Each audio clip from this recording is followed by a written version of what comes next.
তার প্রত্যেকটা দিন আমি এই সুন্নাহর উপর আমল করার চেষ্টা করবো ইনশাআল্লাহ।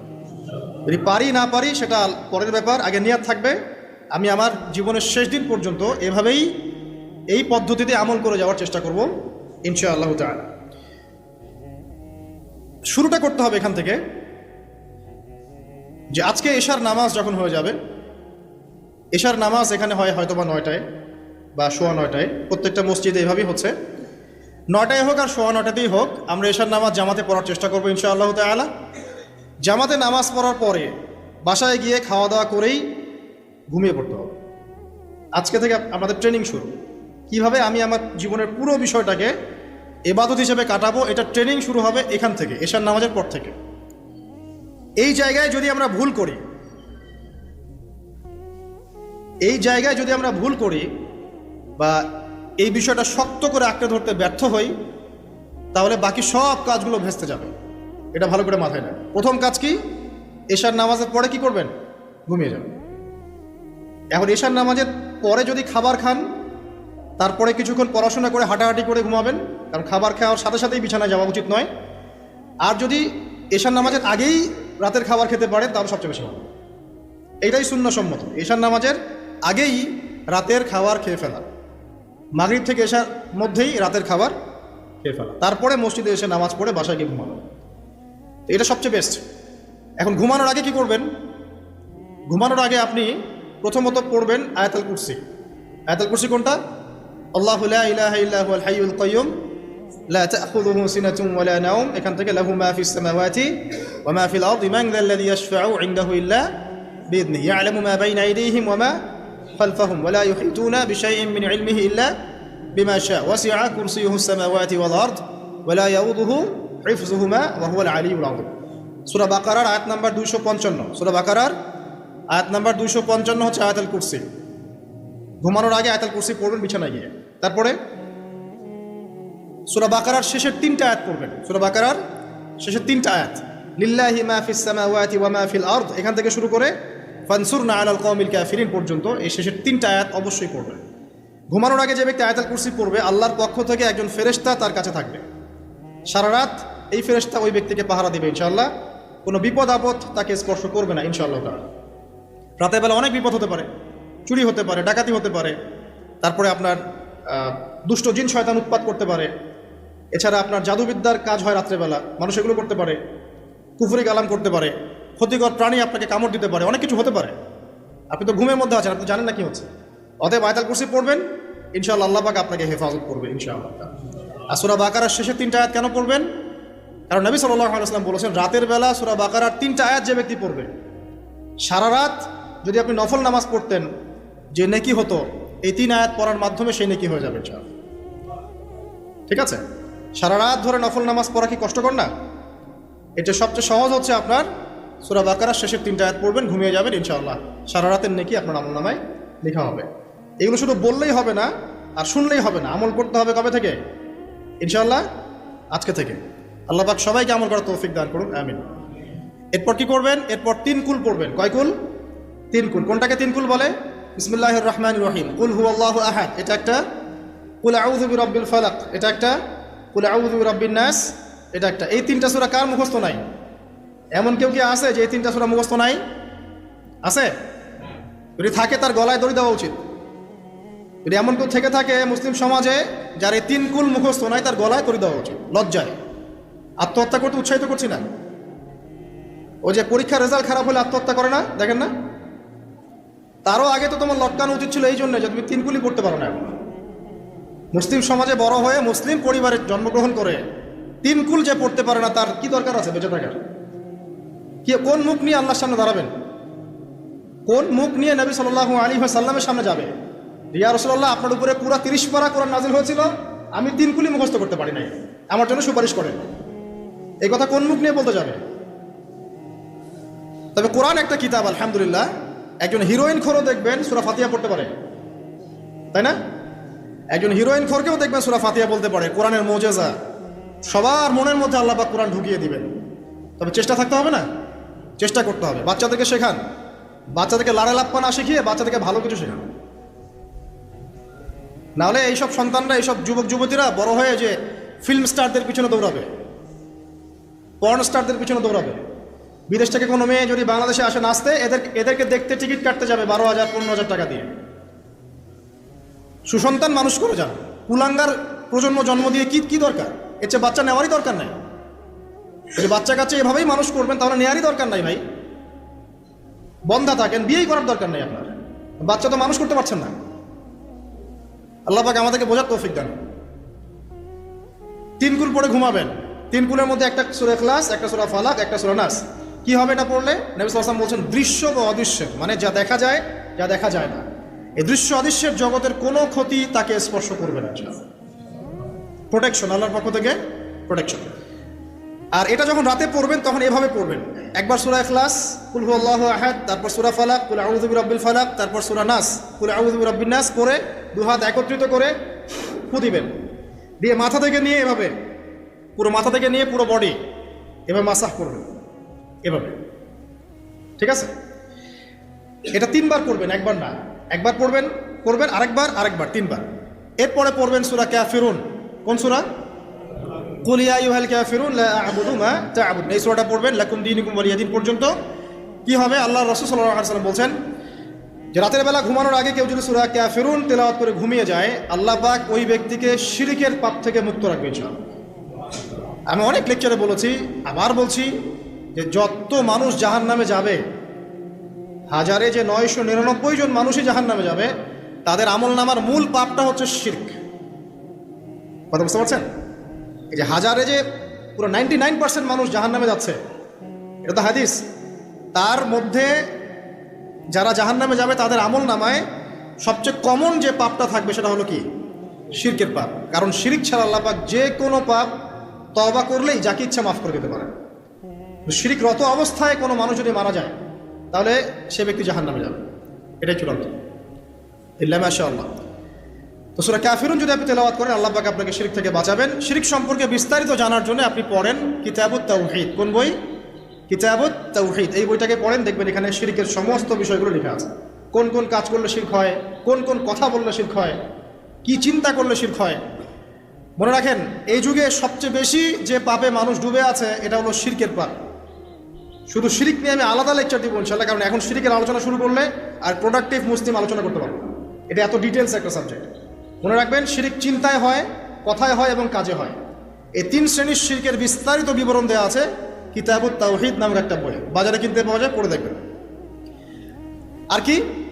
রাতের বেলা শোয়ার আগে পড়বেন 33 বার সুবহানাল্লাহ, 33 বার আলহামদুলিল্লাহ এবং 34 বার আল্লাহু আকবার। আল্লাহর পক্ষ থেকে আপনার শরীরে শক্তি আসবে। এটা যারা নিয়মিত আমল করে, আল্লাহর পক্ষ থেকে তাদের শরীরে শক্তি আসে। হ্যাঁ, কারণ এইটা রাসূল সাল্লাল্লাহু আলাইহি ওয়াসাল্লাম কাকে শিখিয়ে দিয়েছেন? তার মেয়ে ফাতিমা রাদিয়াল্লাহু আনহাকে। ফাতিমা রাদিয়াল্লাহু আনহা এবং আলী রাদিয়াল্লাহু আনহু, তারা দুজন গিয়েছেন আল্লাহ রাসূলের দরবারে, গিয়ে বলেছেন আমাদেরকে একজন দাসী বা দাস দিন। বাসার অনেক কাজ আমরা করতে পারি না, লাগে না কাজের মানুষ। নবী সাল্লাল্লাহু আলাইহি ওয়াসাল্লাম বলছেন যে আমি কি তোমাদেরকে এমন কিছু শিখিয়ে দিব যেটা তোমাদের এই দাসের অভাব পূরণ করে দিবে, প্রয়োজন হবে না? অবশ্যই শিখিয়ে দিন। তখন নবীজি শিখালেন সাল্লাল্লাহু আলাইহি ওয়াসাল্লাম যে ঘুমানোর আগে 33 বার সুবহানাল্লাহ পড়বে, 33 বার আলহামদুলিল্লাহ এবং 34 বার আল্লাহু আকবার। তোমাদের দাসের প্রয়োজন হবে না ইনশাআল্লাহ। তোর ব্যাখ্যায় অনেক ওলামায়ে কেরাম বলেছেন যে এটা নিয়মিত আমল করতে থাকলে রোগ ব্যাধি কম হয়, শরীরে শক্তি আসে, এনার্জি বাড়ে, আপনি নিজের কাজ নিজেই করতে পারবেন ইনশাআল্লাহ। আসুন সামনে যাই। এরকম ঘুমানোর আরও বেশ কিছু আমল আছে, আমি অল্প কয়েকটা বললাম, এগুলোই করা শুরু করেন, আল্লাহ তৌফিক দান করুন। আর যদি পারেন ওযু করে ঘুমাতে পারলে আরও বেশি ভালো হয়। এবার আপনি ঘুমাচ্ছেন ডান কাত হয়ে, কি পড়বেন এই সময়? আল্লাহুম্মা বিসমিকা আমুতু ওয়া আহইয়া। আলহামদুলিল্লাহ, দোয়া সবার মুখস্থ আছে। এবার ঘুমান। এই যে ঘুমাচ্ছেন আপনি 3 ঘন্টা বা 4.5 ঘন্টা বা 6 ঘন্টা, আপনার এই পুরো ঘুমটা হবে ইবাদত ইনশাআল্লাহ। এবং পবিত্র অবস্থায় ঘুমানোর অভ্যাস করতে থাকলে আল্লাহর পক্ষ থেকে আপনি সত্য স্বপ্ন দেখতে পারেন। এখনকার সায়েন্স এগুলা বিশ্বাস করে না, আর এই সায়েন্সকে নিয়ে আমার কোনো মাথা ব্যথাও নাই, কারণ এই আজকে একটা কথা বলে কালকে একটা কথা বলে। ঠিক আছে? তো আল্লাহর পক্ষ থেকে আপনি সত্য স্বপ্ন দেখতে পারেন। ইউসুফ আলাইহিস সালাম জেলখানায় বন্দী, সূরা ইউসুফ পড়ে দেখেন। তখন কয়েদিদের মধ্যে 2 জন স্বপ্ন দেখেছে। একজন স্বপ্ন দেখছে তার মাথার উপরে রুটি, উপর থেকে পাখি এটা ঠোকরে কি করছে, খেয়ে নিয়ে চলে যাচ্ছে। আরেকজন স্বপ্ন দেখেছে যে সে সারা পান করাচ্ছে একজনকে, আছে না সূরা ইউসুফে? তো ইউসুফ আলাইহিস সালাম বললেন যে যার মাথা থেকে পাখি ঠোকরায় খেয়ে নিচ্ছে খাবার তাকে শুলদণ্ড দেওয়া হবে, আর যে শরাব পান করাচ্ছে সে অতি শীঘ্রই মুক্ত হয়ে যাবে, জেল থেকে ছাড়া পেয়ে যাবে। কয়দিন পর তাই হলো। এই যে স্বপ্ন যারা দেখেছে এরা কি মুসলিম? এই স্বপ্ন যারা দেখেছে এরা কিন্তু মুসলিম না। ইউসুফ আলাইহিস সালাম মুসলিম, তিনি আল্লাহর নবী, তিনি স্বপ্নের ব্যাখ্যা করছেন, কিন্তু এখানে একজন অমুসলিমের স্বপ্ন সত্য হয়েছে। একজন অমুসলিমকে আল্লাহ পাক স্বপ্ন দেখাতে পারেন, দলিল আছে কোরআনে। সত্য স্বপ্ন বলে একটা বিষয় আছে, যেটার জন্য অবশ্যই আল্লাহর পক্ষ থেকে নূর দরকার, স্বচ্ছ একটা মন দরকার, কলবুন সালিম দরকার, বেশি বেশি আমল দরকার, হ্যাঁ, আধ্যাত্মিকত্ব দরকার, আল্লাহর মারিফত দরকার। তারপরে ইনশাল্লাহ সত্য স্বপ্নের প্রশ্ন আসবে। সারাদিন টিভি দেখে, গান শুনে, সিরিয়াল দেখে, গালিগালাজ করে, গিবত তহমত করে, খোঁচাখুচি করে, চুলাচুলি করে, এদের সাথে সত্য স্বপ্নের কী সম্পর্ক? এদেরকে তো শয়তান স্বপ্ন দেখাবে। কথা বুঝতে পারছেন না? ফজরের নামাজের পরে নবী সাল্লাল্লাহু আলাইহি ওয়াসাল্লাম বসে থাকতেন, সাহাবীরা তাকে বলতেন কে কোন স্বপ্ন দেখেছেন, তিনি বলতেন, এবং তিনি স্বপ্নের ব্যাখ্যা ইন্টারপ্রিটেশন করতেন যে এটা এমন, এটা এমন। এমনকি এই যে আপনার উহুদের যুদ্ধের আগের রাতে অনেক সাহাবী স্বপ্ন দেখেছেন, এবং পরের দিন দেখবেন উহুদের দিনে অনেক সাহাবী শহীদ হয়েছে। তো যাই হোক, ওইদিকে আমি যাচ্ছি না। তো এই যে ঘুমটা আপনি ঘুমাচ্ছেন, ইনশাআল্লাহ আপনার ঘুমটা কি হচ্ছে? ইবাদত হচ্ছে না? আলহামদুলিল্লাহ। আলেম যারা, তাদের ঘুমও ইবাদত। যারা যে মুসলিম, মুমিন, মুত্তাকি, আলেম, তাদের ঘুমগুলো কি ইবাদত। এখন ঘুমান শেষ, ঘুমের মধ্যে যদি দুঃস্বপ্ন দেখেন তাহলে আপনি বাম দিকে 3 বার থুতু ফেলবেন, ফেলে আউযু বিল্লাহি মিনাশ শাইতানির রাজিম পড়বেন, পরে পাশ পরিবর্তন করে আবার ঘুমাবেন। এটা হয় না ঘুমের মধ্যে অনেক সময়? অনেকের বোবা ধরে, শ্বাস নিতে পারে না। এগুলো এই জন্যই হয় কারণ তারা ঘুমানোর আগের জিকির আজগারগুলো করে না। নিয়মিত করলে এগুলো সমস্যা ইনশাল্লাহ হবে না। আপনি নিজের ভালো নিজেই বোঝেন, হুজুরের কাছে দৌড়ানোর দরকার নাই এত বেশি। নিজের বাচ্চাকে নিয়ে এত দৌড়ানো, এই কবিরাজ ওই কবিরাজ, ওইখানে তাবিজ, এত দরকার নাই তো। নিজের আমল নিজে করেন, দেখবেন আপনি আল্লাহ পাকের পক্ষ থেকে নিরাপত্তার মধ্যে আছেন ইনশাআল্লাহ। আল্লাহ তৌফিক দান করুন, আমিন। এরপরে ঘুম থেকে উঠলেন, চেষ্টা করবো আমরা ঘুম থেকে ওঠার কয়টার সময়? 5টায় যদি ফজরের নামাজ হয় বা 4:30 যদি ফজরের নামাজ হয়, মিনিমাম 4টায় উঠতে হবে। কয়টায়? 4টায়। এই জন্য যদি অ্যালার্ম দেন ঘড়িতে, অ্যালার্ম দিবেন প্রত্যেক 1.5 ঘন্টা পর পর। মনে করেন যে আপনি 1.5 ঘন্টা ঘুমাতে যাচ্ছেন, তাহলে 1.5 ঘন্টা পরে অ্যালার্ম সেট করবেন, অথবা 3 ঘন্টা পর, অথবা 4.5 ঘন্টা, অথবা 6 ঘন্টা, মানে 1.5 ঘন্টার গুণিতক দিয়ে আপনি অ্যালার্ম সেট করবেন, দেখবেন উঠতে পারবেন খুবই ইজিলি। এতে 1.5 ঘন্টায় আপনার ঘুমের সার্কেলটা পূর্ণ হয়। একটা ঘুমের সার্কেল পূর্ণ হতে আমাদের মাথায় তো রেস্টের দরকার আছে, এটা পূর্ণ হতে 1.5 ঘন্টার মতো সময় লেগে যায়। তো এটা একটা ট্রিক বললাম আপনাদেরকে, আপনি করতে পারেন, উপকৃত হবেন ইনশাআল্লাহ। তো ফজরের নামাজের মিনিমাম আধা ঘন্টা আগে আমাদেরকে ওঠার অভ্যাস করতে হবে। এই যে ঘুমটা ভাঙলো, ভাঙার সাথে সাথে কি করব? ভাঙার সাথে সাথে আল্লাহ শুকরিয়া, আলহামদুলিল্লাহিল্লাযী আহইয়ানা বা'দা মা আমাতানা ওয়া ইলাইহিন নুশুর। ব্যাস, এই যে ইবাদত হয়ে গেল। এবার আপনি আরেকটা দোয়া পড়বেন, শিখে নেন। আপনি পড়বেন লা ইলাহা ইল্লাল্লাহ ওয়াহদাহু লা শারীকা লাহু লাহুল মুলকু ওয়া লাহুল হামদ ওয়া হুয়া আলা কুল্লি শাইইন কাদির সুবহানাল্লাহ আলহামদুলিল্লাহ ওয়া লা ইলাহা ইল্লাল্লাহ ওয়াল্লাহু আকবার লা হাওলা ওয়া লা কুওয়াতা ইল্লা বিল্লাহ আল্লাহুম্মা ইগফিরলি। এটা পড়ার পরে হাত তুলে দোয়া করেন, যা দোয়া করবেন তাই পাবেন ইনশাআল্লাহ। এটা জানতেন? জানতেন না? তো এই দোয়াটা হচ্ছে দোয়া কবুলের অস্ত্র। ঘুম থেকে ওঠার পর যদি এই দোয়াটা করে দোয়া করেন, ইনশাআল্লাহ দোয়া কবুল হয়ে যাবে ইনশাআল্লাহ। আমাদের জীবনে চাওয়া পাওয়ার কি অভাব আছে? প্রচুর চাওয়া পাওয়া। বৈধ চাওয়া পাওয়াগুলোকে পাওয়ার জন্য আল্লাহর সাথে সম্পর্ক করতে হয়, আর আল্লাহ পাকের সাথে সম্পর্কে কিছু ওসিলা, মাধ্যম লাগে। এই দোয়াগুলো হলো মাধ্যম, আমলগুলো হচ্ছে মাধ্যম। তো আল্লাহ পাক যেমনটা বলেছেন, ফাযকুরুনি আযকুরকুম ওয়াশকুরুলি ওয়া লা তাকফুরুন, তোমরা আমাকে স্মরণ করো, আমিও তোমাদেরকে স্মরণ করব। আল্লাহ পাক তো এভাবে বলেছেন, যখন একজন মানুষ মনে মনে আমাকে ডাকে, আমিও মনে মনে ওকে স্মরণ করি।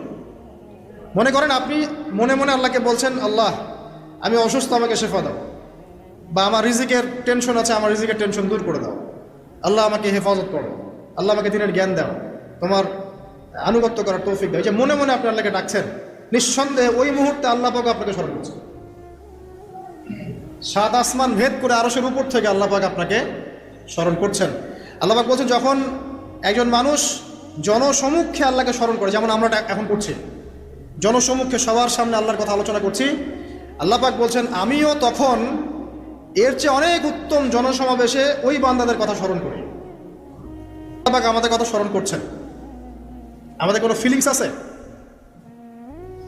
আল্লাহ আমাদের কথা স্মরণ করছেন, ওই যে যুবক ছেলে বসে বসে ফোন টিপছে, কোনো ফিলিংস আছে? মানে মনস্তাত্ত্বিকভাবে অন্তরে যখন নূর থাকে না, পাপ করতে করতে যখন অন্তরটা কলুষিত হয়ে যায়, কোনো ফিলিংস কাজ করে না। একজন খুন করবে, কোনো ফিলিংস নাই। সুদ খাচ্ছে, কোনো ফিলিংস নাই। জেনা করছে ডেইলি, কোনো ফিলিংস নাই। দেখবেন ঘুষ নিচ্ছে, দুর্নীতি করছে, মানুষের সম্পদ আত্মসাৎ করছে, যারা পরিমাণ ফিলিংসও নাই যে আমি একটা পাপ করছি। কখন এরকম হয় জানেন? যখন এক কথায় যখন মানুষ পাপ করতে করতে করতে করতে, এই যে কলব বলে একটা কথা আছে, এই কলবের উপরে কালো কুৎসিত একটা মরিচা পড়ে যায়, তখন আর ফিলিংস কাজ করে না। তো ফিলিংস কাজ করানোর বুদ্ধি কি? দুইটা বুদ্ধি আছে। এক, বেশি বেশি কোরআন তেলাওয়াত করা, তাহলে অন্তরের মরিচা দূর হয়ে যাবে ইনশাল্লাহ। আর দুই হচ্ছে বেশি বেশি মৃত্যুর কথা স্মরণ করা, তাহলে মনের মধ্যে যে কালিমাগুলো আছে আস্তে আস্তে দূর হবে ইনশাল্লাহ। মৃত্যুর কথা কে স্মরণ করে এখন? মানুষ তো চলাফেরা করে এমনভাবে যে কোনোদিন মরবেই না। কে স্মরণ করে? যে টেবিলের তল দিয়ে ঘুষ নিচ্ছে ও স্মরণ করে মৌতের কথা? যে মেয়েটা বোরখা পরে যে ডেটিং করে বেড়াচ্ছে, জেনা করে বেড়াচ্ছে, ও কি মৃত্যুর কথা স্মরণ করে? যে ছেলেটা এখনকার যুব সমাজের বেশিরভাগই মাদকের সাথে সম্পৃক্ত, গার্লফ্রেন্ড বয়ফ্রেন্ড অ্যাফেয়ার্সে আছে, হ্যাঁ, টিকটক প্রজন্ম, আড্ডাবাজি করে সময় কাটায়, গুন্ডামি করে, মাস্তানি করে, এর মৌতের কোনো ফিকির আছে? একজনকে বড় দায়িত্ব দেওয়া হয়েছে, সবার সম্পদ লুটপাট করে খাচ্ছে, এর মৌতের ফিকির আছে নাকি? এর মধ্যে ফেরাউনি চেতনা এসেছে, আনা রব্বুকুমুল আলা, আমি মহান রব, আমি তোমাদের মহান রব। ওদের মধ্যে ওই চেতনা কাজ করছে যে সূরা মুমিনুনে যেটা বলা আছে যে আমরা এখানেই জন্ম নেই, এখানেই মারা যায়, আমরা পুনরুত্থিত হব না। ইন হিয়া ইল্লা হায়াতুনা দুনিয়া নামুতু ওয়া নাহইয়া ওয়া মা নাহনু বিমাবউসিন, আমরা এই দুনিয়াতেই বাঁচি, দুনিয়াতেই মরি, আমাদের কোনো পুনরুত্থানের কিছু নাই। এদের চেতনা এমন। কে ফিকির করে মরতে? অথচ আপনি দেখছেন যে প্রতিনিয়তই কোনো কারণ ছাড়াই মানুষ নাই, কোনো কারণ লাগে না। এখন তো কারণ ব্যাখ্যা করতে আমরা পছন্দ করি, এই কারণে ওইটা হয়েছে, ওই কারণে এটা হয়েছে। এটাকে বলে কার্যকারণ তত্ত্ব, দর্শনের ভাষায় কি বলে? কার্যকারণ তত্ত্ব। এটা আপনারা ফিলোসফি পড়লে বুঝবেন। প্রত্যেকটা কাজের পিছনে একটা কারণ থাকে, আমরা কারণটা সার্চ করি বেশি। এখন কারণ ছাড়াই মানুষ ডেড। এই যে যাচ্ছে, উপরে একটা সুন্দর করে বড় একটা পাথর ঝুলছে, সব পাস হয়ে যাচ্ছে ওখান থেকে, মানে রাস্তায় কাজ চলছে, উপরে আবার একটা ঝুলছেও, আর মানুষ আবার অন্য দিয়ে যাতায়াত করছে। তো যারা রাখছে ওদের ইন্টেলেকচুয়াল অবস্থা চিন্তা করেন, আর যারা আমরা তল দিয়ে যাচ্ছি তারও অবস্থা চিন্তা করেন। বুদ্ধিভিত্তিকভাবে আমরা কোন জায়গায় চিন্তা করেন? মানে মানুষ বিজি রোড দিয়ে যাচ্ছে, ওখানেই কাজ হচ্ছে, আবার যেখানে কাজ হচ্ছে দেখছি সেখানে আমরাও আবার তল দিয়ে যাচ্ছি। সবাই পাস হয়ে গেল, যাদের তাকদিরে লেখা ছিল মৌত একদম মুহূর্তের মধ্যে শেষ। কি কারণ ব্যাখ্যা করবেন? কোনো সায়েন্স দিয়ে ব্যাখ্যা করতে পারবেন না। ওই ময়মনসিংহে ওই যে মহিলারা যাচ্ছে, ট্রাক মেরে দিয়ে চলে গেল, মহিলার পেট থেকে বাচ্চা পেট ফেটে বাচ্চা বের হয়ে গেল, বাচ্চা জীবিত, মা ডেড। সায়েন্স দিয়ে ব্যাখ্যা করতে পারবেন? এটাই তাকদির। একেই বলে তাকদির, যেটাকে সায়েন্স দিয়ে ব্যাখ্যা করা যায় না, বিজ্ঞান দিয়ে ব্যাখ্যা করা যায় না। এরকম ঘটনা কত ঘটছে অহরহ। দুজন বসে আছে, হাজব্যান্ড ওয়াইফ, হাজব্যান্ডের যাওয়ার কথা, হাজব্যান্ড ওয়াইফের গাড়িতে বসছে, আর ওয়াইফ হাজব্যান্ডের গাড়ি ড্রাইভ করছে। আর এই হাজব্যান্ডের দুশ্মন যে ছিল, সে টার্গেট করেছিল যে ওই লোকটাকে গুলি করে মারবে রাস্তায়। যেহেতু ওয়াইফ হাজব্যান্ডের গাড়ি ড্রাইভ করছে, রাস্তায় ওয়াইফ ডেড, হাজব্যান্ড জীবিত। তাকদির। তো তাকদিরকে কি আপনি এই ভাগ্যটা কি আপনি সায়েন্স দিয়ে ব্যাখ্যা করতে পারবেন? সম্ভব? তো অহরহ এরকম মৌতের ঘটনা ঘটছে। তারপরেও দেখবেন যুবকদের এই বিলাসিতা, এই মানে আড্ডাবাজি, মেয়েদের পিছনে ঘোরা, এই যে মাদক সেবন করা, টিকটক করা, বুদ্ধি প্রতিবন্ধী প্রজন্মের মতো, এগুলো থামছে না। কোনো শিক্ষাই তারা নিতে যাচ্ছে না। বয়স হয়ে গেছে, অনেক বয়স, দেখবেন ওই যে চায়ের দোকানে বসে ক্যারাম খেলছে, বুড়া মানুষ, তার হায়াতের কতদিন বাকি আছে আল্লাহ ভালো জানেন। দেখবেন দিব্যি কোনো টেনশনই নাই, ক্যারাম বোর্ড খেলছে, লুডো খেলছে। দেখেন এই যে আপনাদের গ্রামাঞ্চলে যে চায়ের স্টলগুলো আছে, দেখবেন ওই যে টিভি ছেড়ে রেখে দিবে, ঘন্টার পর ঘন্টা টিভি চলছে, মানুষ চা খাবে 1 কাপ আর টিভি দেখবে 5 ঘন্টা। ওর যে হায়াতের কোনো মূল্যই তার কাছে নাই। আল্লাহ পাক তাকে একটা সময় দিয়ে পাঠিয়েছেন, কোনো ফিলিংসই নেই। অথচ মানুষ প্রতিদিন, দিনে রাতে, প্রত্যেক দিন মানুষ অহরহ মারা যাচ্ছে। যাদের ভিতরে মৌতের চিন্তা আছে তারা কিন্তু পাপ কম করলেও ফিরে আসে আল্লাহর দিকে, কারণ তাদের প্রতি মৌতের ফিকির আছে। আর যাদের মৃত্যুর কোনো চিন্তা নাই, তারা এই রাজনীতি বলেন, অর্থনীতি বলেন, সমাজনীতি বলেন, আর এই পরিবার আর ধর্মই বলেন, সমস্ত ক্ষেত্রে পাপ করে বেড়াবে, কোনো ফিকির নেই। আল্লাহ পাক আমাদেরকে মৌতের ফিকির করার তৌফিক দান করুন। এবং পরকালের জীবনটাকে আসল জেনে দুনিয়ার কাজগুলো করার তৌফিক আল্লাহ পাক দান করুন। আসেন, তো এবার আপনি শুকরিয়া আদায় করছেন, আলহামদুলিল্লাহিল্লাযী আহইয়ানা বা'দা মা আমাতানা ওয়া ইলাইহিন নুশুর। আধা ঘন্টা আগে ঘুম থেকে উঠেছেন, এখন কি করবেন? বাথরুমে যাচ্ছেন। এই বাথরুম করাটা কি দুনিয়াবি কাজ না? এই কাজটা ইবাদত হবে যদি আমি ঢোকার সময় বাম পা দিয়ে ঢুকি আর বলি, কি বলি? আল্লাহুম্মা ইন্নী আউযু বিকা মিনাল খুবসি ওয়াল খাবাইস। এখন বাথরুম করতে আপনার 10 মিনিট লাগুক আর 15 মিনিট লাগুক আর 5 মিনিট লাগুক, এই পুরো সময়টা নেকি পাবেন আপনি। সুবহানাল্লাহ। আর কি চাই? বের হব, এখন বের হওয়ার সময় কি বলবো? গুফরানাকা, নেকি পাচ্ছেন। একটা দোয়া আছে, আলহামদুলিল্লাহিল্লাযী আযহাবা আনিল আযান ওয়া আফানি গুফরানাকা। এবার আপনি ওযু করবেন। ওযুটা ধীর স্থিরভাবে করবেন, তাড়াহুড়া করবেন না। ওযুর প্রত্যেকটা অঙ্গ প্রত্যঙ্গ 3 বার করে ধোয়ার চেষ্টা করবেন। শুধু মাথা মাসে হবে কয়বার? একবার। ওযু করার পরে আপনি হাত তুলে আল্লাহর কাছে দোয়া করুন। ওই সময়টা কখন? রাত 4টা থেকে 4:30 বাজে, তাই না? তার মানে আল্লাহ রাব্বুল আলামিন এখন প্রথম আসমানে আছেন। কিভাবে আল্লাহ পাক আছেন সেটা আল্লাহর উপর ছেড়ে দেন, আমাদের এটা নিয়ে ব্যাখ্যা করার দরকার নাই, চিন্তাও করার দরকার নেই। আল্লাহ পাক বলেছেন আমি নেমে আসি, বাস নেমে আসি। এত বেশি বুদ্ধিজীবী হওয়ার দরকার নেই। খুব বেশি বুদ্ধিজীবী হয়ে গেলে আবার মানুষ খেয়ে হারিয়ে ফেলে, অত দরকার নাই। শুনেছি, মেনেছি, ব্যাস যথেষ্ট। আল্লাহ পাক নেমে আসেন, কি বলেন? আল্লাহ বলেন যে কেউ কি আছো আমার কাছে কিছু চাইবে, আমি দিব। কেউ কি আছো যে আমাকে ডাকবে, আমি তোমার ডাকে সাড়া দেব। কেউ কি আছো আমার কাছে কোনো কিছু দোয়া করবে, হ্যাঁ হাজত আছে, আমি পূরণ করে দেব। এভাবে আল্লাহ পাক ফজর পর্যন্ত বলতেই থাকেন, বলতেই থাকেন, বলতেই থাকেন। বলেন তো আমাদের কোনো ফিকির আছে? আমরা সবাই ঘুমাই কয়টায়? হয় 1টায়, না 2টায়, না 3টায় ম্যাক্সিমাম এখনকার। আমি যে বিষয়টা নিয়ে কথা বলছি এটা খুবই কঠিন। 9টা থেকে 10টার মধ্যে বা 11টার মধ্যে ঘুমাতে হবে, এটা খুবই কঠিন বিষয় এখনকার জেনারেশনের কাছে। এর জন্য প্রথম যে কাজটা সেটা হলো রাত্রেবেলা স্মার্টফোন আর চালানো যাবে। এশার নামাজ শেষ, ফোন একদম ডয়ারে লক করে রাখতে হবে, কিচ্ছু করার নাই। এটা না করতে পারলে আপনি ঘুমাতে পারবেন না, ঘুমাতে পারবেনই না। এবং এরপর দিনে আসছি, তখন বলছি দিনে কিছু কাজ আছে, দিনের কাজগুলো যদি আমরা ঠিকঠাক মতো করি তাহলে রাতে তাড়াতাড়ি ঘুম আসবে ইনশাআল্লাহ। যদি না করি তাহলে ঘুম আসবে না। তো শেষ রাতে আল্লাহ পাক আসমানে নেমে আসেন, প্রথম আসমানে, এবং এই আহ্বান করতে থাকেন। তাই ওই সময় ওযু করার পরেই আপনি হাত তুলে আল্লাহর কাছে দোয়া করা শুরু করেন। আপনার যত চাওয়া পাওয়া আছে আল্লাহর কাছে ঢেলে দেন, ইনশাআল্লাহ আল্লাহ রাব্বুল আলামিন আপনাকে খালি হাতে ফেরাবেন না ইনশাআল্লাহ। আল্লাহ পাক তো এমন করে বলেছেন যে কেউ হাত তুলেছে আল্লাহর কাছে আর আল্লাহ পাক সেটাকে খালি ফিরিয়ে দিবেন, এটাতে আল্লাহ লজ্জা বোধ হয়। কথা বুঝতে পারছেন? আমাদের যাদের অনেক সম্পদ আছে বা সামর্থ্য আছে এবং মন আছে বড়, তাদের কাছে যখন কেউ সাহায্য চায় আপনার খালি ফিরাতে লজ্জা লাগে না? আপনার মনে হয় না যে চাইলো এত করে কিভাবে না করে ফিরাই? আছে না এমন মানুষ? আছে না? আসলে দান সৎকা করার জন্য সম্পদ লাগে না, দান সৎকা করার জন্য মন লাগে। কি লাগে?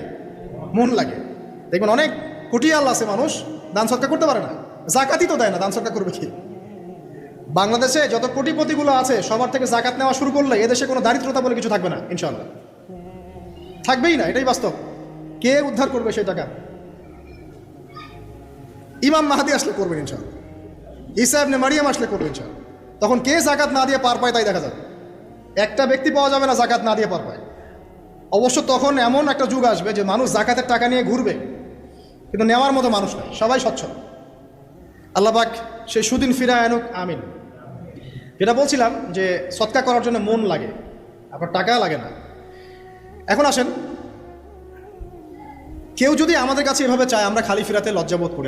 আল্লাহ পাক বলছেন যে আমার কাছে যখন বান্দা কিছু চায় তার হাতটাকে আমি খালি ফিরাই দেবো, এটাতে আমি লজ্জাবোধ করি। দোয়া করলে কয়েকটা বিষয়ের একটা হবেই, হয় আপনি সাথে সাথে সেটা পাবেন, না হলে একটু দেরিতে পাবেন, না হলে আল্লাহ পাক সেটা জমা করে রাখবেন পরকালের জন্য। পরকালে যখন আপনি দাঁড়াবেন আল্লাহর সামনে, আল্লাহ বলবেন দুনিয়াতে তুমি এই বিষয়গুলো চেয়েছিলে, আমি দুনিয়াতে দেই নাই, পরকালে তোমার জন্য সঞ্চিত রেখেছি, এখন না। তখন মানুষ কি বলবো জানেন? আমরা বলবো যে আল্লাহ দুনিয়াতে কিছুই যদি না পাইতাম, আজকেই সব দিত তাহলেই হতো। তো বেশি বেশি দোয়া করার অভ্যাস তৈরি করেন, বেশি বেশি দোয়া করেন। দোয়াই ইবাদত, আর দোয়া হল ইবাদা, দোয়াই ইবাদত। দোয়া করতে থাকেন, ইনশাআল্লাহ দেখবেন আল্লাহর সাথে আপনার সম্পর্ক গাঢ় হবে। যার সাথে আল্লাহর সম্পর্ক যত বেশি গাঢ় হবে, ইনশাআল্লাহ সে তত বেশি পরকালের বাসিন্দা হবে, দুনিয়ার বাসিন্দা কম হবে। আল্লাহ পাকে নূর এবং মারিফত সে অর্জন করতে পারবে ইনশাআল্লাহ তাআলা। এবারে আমরা কি করব? এবার মিনিমাম 2 রাকাত নামাজ পড়ার চেষ্টা করেন। রাতের সালাত 2 রাকাত করে আপনি 2, 4, 6, 8, 10, 12, 20 পড়তেই থাকতে পারেন, কোনো সমস্যা নেই। কিন্তু মিনিমাম 2 রাকাত নামাজ তাহাজ্জুদ আপনি পড়ার চেষ্টা করেন। পড়া যাবে না? আর নামাজটাকে তাড়াহুড়া করবেন না, কাইন্ডলি আল্লাহর ওয়াস্তে তাড়াহুড়া করবেন। রিল্যাক্সে কেরাত করেন, কেরাত পড়েন, রুকুতে সময় দেন, সেজদায় সময় দেন, দুই সেজদার মাঝখানে সময় দেন, শেষ বৈঠকে দোয়াগুলো করেন, তারপর ধীর স্থিরভাবে সালাম ফিরান, হাত তুলে দোয়া করেন, সময় দেন। কারণ আমি কি বলছি, সূরা জারিয়াতে 56 নম্বর আয়াতে আল্লাহ পাক বলেছেন দুনিয়াতে পাঠিয়েছি শুধু আল্লাহর ইবাদত করার জন্য। তো যে কারণে এসেছি এটাতে এত তাড়া কিসের? অনেক মসজিদে নামাজ পড়লে মনে হয় ইমাম সাহেবকে বলি যে আপনার কি পেশাব পায়খানার চাপ নিয়ে নামাজ পড়ান? এমন অনেক মসজিদে নামাজ পড়েছি, মনে হয় ইমাম সাহেবকে ডেকে একটু কানে কানে বলি যে ভাই আপনার কি পেশাব পায়খানার চাপ আছে? মানে 4 রাকাত নামাজ 3 মিনিটের শেষ, 4 রাকাত নামাজ 4 মিনিটের শেষ, এত তাড়াহুড়ার কি আছে? হ্যাঁ, জামাতে নামাজ সংক্ষিপ্ত করতো, তাই বলে কি এত সংক্ষিপ্ত নাকি রুকু করার টাইম পাওয়া যায় না, সেজদা করার টাইম পাওয়া যায় না? তোরা নামাজে ধীর স্থিরতা এবং খুশুটা খুব ইম্পর্টেন্ট। নামাজে কোথায় হাত বাঁধলেন এটা নিয়ে তর্ক না করে নামাজের একাগ্রতা, মনোযোগ কতটুকু আসছে এটা নিয়ে তর্ক করেন। ভিতরের রুহটাই আসল, আধ্যাত্মিকত্বটাই আসল। হ্যাঁ, একজন ভাই হাত বেঁধেছে মনে করেন এখানে, কেউ বেঁধেছে এখানে, এটা নিয়ে ঝগড়া করেন।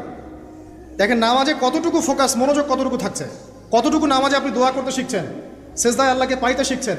নামাজ পড়ে কি ফিল হচ্ছে যে আমি আল্লাহর সাথে কথা বলছি, আল্লাহ আমার কথা শুনছেন? আমরা তো মেকানিক্যাল নামাজ অভ্যস্ত এখন, মানে দুনিয়ার কাজের চাপ এত বেশি, জাস্ট মসজিদে যাবো, ঢুকবো, বেরো, চলে আসবো, হাজিরা দিতে আসছি মনে হয়, সিগনেচার করবো, চলে যাবো, ভাবটা এমন। এত তারা কিসের ভাই? ওমা খলাকতুল জিন্না ওয়াল ইনসা ইল্লা লিয়াবুদুন, শুধু ইবাদত করার জন্যই সৃষ্টি করেছে তোমাদেরকে। তো মসজিদে তো তাড়াহুড়া কেন? রিল্যাক্স থাকেন, মসজিদে রিল্যাক্সে নামাজ পড়েন, সময় নেন। ফজরের নামাজ পড়ার আগে আপনি বাসার থেকে 2 রাকাত সুন্নত পড়ে আসতে পারেন, এটা আর একটা ভালো আমল। কারণ নবী সাল্লাল্লাহু আলাইহি ওয়াসাল্লাম সুন্নত নামাজগুলো কি করতেন? বাসায় করতেন। এতে বাসার মধ্যে বরকত হবে, শয়তান দূর হয়ে যাবে ইনশাআল্লাহ। এই যে তাহাজ্জুদ আপনি 2, 4, 8, 10 যত পারেন পড়েন, মিনিমাম 2 রাকাত পড়েন, ধীর স্থিরভাবে পড়েন। নামাজ শেষ করে আবার আল্লাহর কাছে দোয়া করেন, দেখবেন যে ইনশাআল্লাহ আপনার দোয়া কবুল হবে। আর দোয়া যে কবুল হয় এটা আপনি নিজেই বুঝতে পারবেন, নিজেই বুঝবেন, কারো কাছে যাওয়া লাগবে না।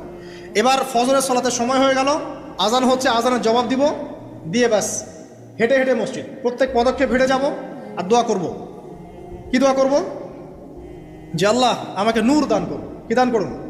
আল্লাহুম্মা ইজআল ফি কলবি নূরা ওয়া ফি লিসানি নূরা ওয়া ফি সামঈ নূরা ওয়া ফি বাসরি নূরা ওয়া আন ইয়ামিনি নূরান ওয়া আন শিমালি নূরান ওয়া মিন ফাওকি নূরা ওয়া মিন তাহতি নূরা আল্লাহুম্মা ইজআল ফি নাফসি নূরা। মানে এর অর্থ হচ্ছে আল্লাহ আপনি আমার ডানে বামে সামনে পিছনে শরীরে আত্মায় দেহে সবখানে আল্লাহ আপনার নূর দান করুন। নূর কেন? কারণ দুনিয়ার মধ্যে অনেক অন্ধকার, অন্ধকার না, সব জাহিলিয়াতের অন্ধকার। এখানে পথ চলতে হলে নূর লাগবে, আলো লাগবে। এটা কে দিবে? আল্লাহ দিবে। কবর বড় অন্ধকার, ওখানে থাকতে হলে ভালোভাবে কি লাগবে? আলো লাগবে। হাসরের মাঠ অন্ধকার, ওখানে ভালোভাবে থাকতে হলে কি লাগবে? আলো লাগবে। এই জন্যে নামাজে যাওয়ার সময় অন্ধকার সময় এই দোয়াগুলো করতে হয়। আর তার আগে একটা কথা বলতে ভুলে গেছি, বাসা থেকে যে বের হচ্ছেন তখন কি পড়বেন? কি পড়বেন? বিসমিল্লাহি তাওয়াক্কালতু আলাল্লাহ ওয়ালা হাওলা ওয়ালা কুওয়াতা ইল্লা বিল্লাহ। এটা পড়ে বের হলে শয়তান দূরে চলে যাবে, ফেরেশতা আপনার কাছে চলে আসবে। এবার নামাজে আসলাম, জামাতের সাথে নামাজ পড়বেন, ফজরের নামাজ, এবং ফজরের সালাতের কেরাতটা লম্বা করার চেষ্টা করবেন। এটা সুন্নাত, ফজরের সালাতের কেরাত লম্বা করা সুন্নাত। এবং নামাজ শেষ হওয়ার সাথে সাথেই উঠেও চলে যাবেন না, নামাজ শেষ এবার আপনি ওখানে বসে থাকবেন, বসে বসে জিকির আজগারগুলো করবেন। কি কি জিকির করবেন আমি কয়েকটা আপনাদেরকে শিখিয়ে দিয়েছি, বাকিগুলো আপনারা কিতাব থেকে শিখে নেবেন। সালাম ফিরানো শেষ, প্রথমে একবার আল্লাহু আকবার, তারপর 3 বার আস্তাগফিরুল্লাহ আস্তাগফিরুল্লাহ আস্তাগফিরুল্লাহ। এরপরে পড়বেন আল্লাহুম্মা আনতাস সালাম ওয়া মিনকাস সালাম তাবারাকতা ইয়া যাল জালালি ওয়াল ইকরাম পড়বেন। তারপরে আল্লাহুম্মা আইন্নি আলা যিকরিক ওয়া শুকরিকা ওয়া হুসনি ইবাদাতিক। এরপরে পড়তে পারেন আয়াতুল কুরসি, যেটা একটু আগে বলেছি, তাসবিহাত সুবহানাল্লাহ আলহামদুলিল্লাহ আল্লাহু আকবার 33 33 33, পরে কালিমা শাহাদা, অথবা 10 10 10ও পড়ার দলিল আছে। এরপরে পড়বেন সুবহানাল্লাহি ওয়া বিহামদিহি আদাদা খালকিহি ওয়া রিদা নাফসিহি ওয়া জিনাতা আরশিহি ওয়া মিদাদা কালিমাতিহি 3 বার, এটা 3 বার। তারপর 3 কুল 3 বার করে, সূরা ইখলাস 3 বার, ফালাক 3 বার, নাস 3 বার, সূরা হাশরের শেষ 3 আয়াত একবার।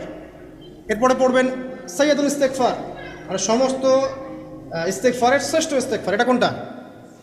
কোনটা? আল্লাহুম্মা আনতা রাব্বি লা ইলাহা ইল্লা আনতা খালাকতানি আনা আবদুক ওয়া আনা আলা আহদিক ওয়া ওয়া'দিক মাসতাতা'তু আউযু বিকা মিন শাররি মা সানা'তু আবুউ লাকা বিনি'মাতিকা আলাইয়া ওয়া আবুউ বিযানবি ফাগফিরলি ফাইন্নাহু লা ইয়াগফিরু যুনুবা ইল্লা আনতা। এটা যে পড়বে সকালে পড়ে যদি রাতের মধ্যে মারা যায় জান্নাত ইনশাআল্লাহ, আবার সন্ধ্যায় পড়ে যদি সকালের আগে মারা যায় জান্নাত ইনশাআল্লাহ। এত বড় অস্ত্র, এত বড় একটা সুযোগ। এরপরে পড়বেন আমার পছন্দের কয়েকটা, আউযু বিকালিমাতিল্লাহি তাম্মাতি মিন শাররি মা খালাক 3 বার, এটা যদি আপনি পড়েন আপনি দৃশ্য অদৃশ্যের ক্ষতি থেকে বেঁচে থাকবেন ইনশাআল্লাহ। দুষ্ট জিন শয়তানও আপনার কোনো ক্ষতি করতে পারবেন ইনশাআল্লাহ। আরেকটা খুবই শক্তিশালী দোয়া আছে, সেটা হলো বিসমিল্লাহিল্লাযী লা ইয়াদুররু মা ইসমিহি শাইউন ফিল আরদ ওয়ালা ফিস সামা ওয়া হুয়া সামিউল আলিম, 3 বার করে। এইটা যে পড়বে, এই যে জিন বলেন, ভূত বলেন, যে পেতনি বলেন, যেগুলো আমরা ভয় পাই, ঠিক আছে, চোখ লাগা বলেন, বদনজর বলেন, যা যা আছে, হিংসুকের হিংসা, কোনো কিছুই আপনার কোনো ক্ষতি করবে না ইনশাআল্লাহ। এবং ইনশাআল্লাহ আপনি হঠাৎ মৃত্যুবরণ থেকে বেঁচে থাকবেন ইনশাআল্লাহ, হঠাৎ মৃত্যুবরণ। এটা কিন্তু সবার জন্য নিয়ামত না, এটা সবার জন্য নিয়ামত না। তারপরে আসেন, এরপর পড়বেন 10 বার লা ইলাহা ইল্লাল্লাহু ওয়াহদাহু লা শারীকা লাহু লাহুল মুলক ওয়া লাহুল হামদ ওয়া হুয়া আলা কুল্লি শাইইন কাদির। এটা 10 বার পড়লেও হবে। আর যদি 100 বার পড়তে পারেন তাহলে আপনার চেয়ে বেশি নেকি কেউই অর্জন করতে পারবে না। যদি 100 বার এই দোয়াটা কেউ পড়ে সারা দিনে, লা ইলাহা ইল্লাল্লাহু ওয়াহদাহু লা শারীকা লাহু লাহুল মুলক ওয়া লাহুল হামদ ওয়া হুয়া আলা কুল্লি শাইইন কাদির, ওই দিন শয়তান তার কাছে আসবে না। 100 গুনাহ আমলনামা থেকে কেটে দেওয়া হবে, 100 নেকি লিখে দেওয়া হবে। এবং আল্লাহর কাছে দিন শেষে একটা তালিকা পেশ করা হয়, আজকের দিনে কে কি আমল করেছে, এই তালিকায় তার নাম দেখবেন সবার আগে আছে। ওই ব্যক্তির নামও থাকতে পারে যে 100 বারের চেয়ে বেশি পড়েছে, তখন তার নাম আগে চলে যাবে, এর নামটা পরে চলে আসবে। কথা বুঝতে পারছেন? মিনিমাম 100 বার পড়তে পারলে খুব ভালো হয়। যদি না পড়েন কমপক্ষে কয়বার? 10 বার। আসেন, এরপরে পড়বেন 10 বার দরুদ শরীফ, আল্লাহুম্মা সাল্লি আলা মুহাম্মদ ওয়া আলা আলি মুহাম্মদ, যেটা আছে দরুদ ইব্রাহিম, এটা পড়তে পারেন। অথবা ছোট করে পড়তে পারেন আল্লাহুম্মা সাল্লি ওয়া সাল্লিম আলা নবিয়িনা মুহাম্মদ, এটা পড়লেও হবে। অথবা আল্লাহুম্মা সাল্লি আলা মুহাম্মদ ওয়া সাল্লিম, এতটুকু পড়লেও ইনশাআল্লাহ হক আদায় হয়ে যাবে। 10 বার যে ব্যক্তি দরুদ পড়ে সকালে সন্ধ্যায়, নবী সাল্লাল্লাহু আলাইহি ওয়াসাল্লাম তার জন্য পরকালে সুপারিশ করবেন ইনশাআল্লাহ। যদি আমরা নবীজির সুপারিশ পেতে চাই, দরুদের কোনো বিকল্প নাই। বেশি বেশি দরুদ পড়তে থাকেন, তার সুন্নাহ অনুসরণ করেন, বেশি বেশি দরুদ পড়তে থাকেন।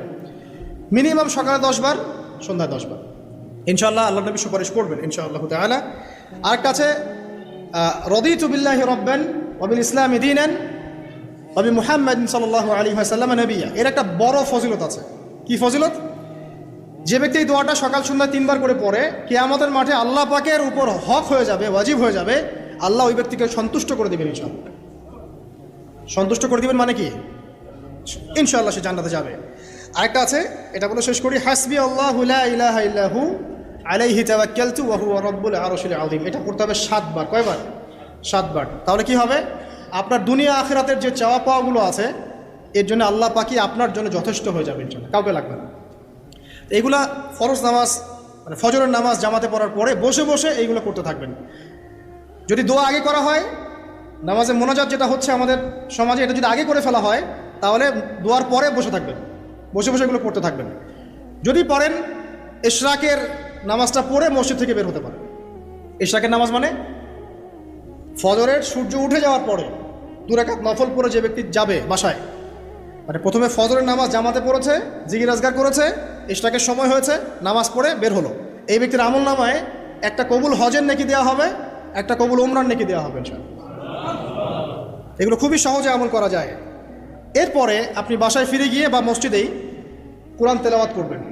আমরা কোরআন তেলাওয়াত করব। কোরআন তেলাওয়াত করবেন 1 পারা, 1 পারা পারেন না অর্ধেক পারা, অর্ধেক পারা পারেন না 5 পৃষ্ঠা, 5 পৃষ্ঠা পারেন না কমপক্ষে 1 পৃষ্ঠা পারবেন না, 1 পৃষ্ঠা করে হলেও প্রতিদিন কোরআন তেলাওয়াত করতে হবে। পারবেন না ইনশাআল্লাহ? প্রত্যেক হরফে 10 নেকি পাবেন। কোরআন আপনার পক্ষে সুপারিশ করবে ইনশাআল্লাহ। এবং এই কোরআন আপনাকে ছায়া দিবে, সূরা বাকারা আলে ইমরানের মতো ছায়া দিবে কিয়ামতের মাঠে। এবং এটা নবী সাল্লাল্লাহু আলাইহি ওয়াসাল্লাম যেটা বলেছেন, আল কোরআন হুজ্জাতুল লাকা ওয়া আলাইক, এটা তোমার পক্ষে সাক্ষী দিবে অথবা বিপক্ষে সাক্ষী দিবে। তো কোরআন তেলাওয়াত করবেন। এরপরে আমরা কি করি? আমরা হয়তো যে যার মতো চলে যাই, কেউ স্কুলে চলে যান, নাস্তা করেন। আচ্ছা, নাস্তার আগে একটা কথা বলি। সকালে নাস্তা করবেন এমনভাবে যে, এখনকার ডক্টররাও বলেন এই কথাটা, সকালবেলা একটু বেশি খেতে হয়, সকালবেলা একটু বেশি হেভি ফুড নিতে হয়, দুপুরে তার চেয়ে একটু কম, রাতে আরও কম। আর আমাদেরটা উল্টা, কিন্তু সকালে অল্প একটু, দুপুরে একদম বিশাল, রাতের বেলা আরও বিশাল, নাকি? তো নিয়মটা হচ্ছে এই যে সকালে খেতে হয় বেশি, সারাদিন আপনাকে কাজ করতে হবে, সকালে আপনাকে বেশি হাইজেনিক ভালো ফুড খেতে হবে, দুপুরে তার চেয়ে একটু কম, আর রাতে তার চেয়ে কম। এভাবে খেতে পারলে প্রফিটিক খাওয়া হবে ইনশাআল্লাহ। আর খাবার আমাদের সুন্নাহ মতো খাওয়ার দরকার নেই, নবী সাল্লাল্লাহু আলাইহি ওয়াসাল্লামের সুন্নাহ মতো খায়। আমাদের সুন্নাটা কেমন? আমরা 7 পেট খাই। কয় পেট?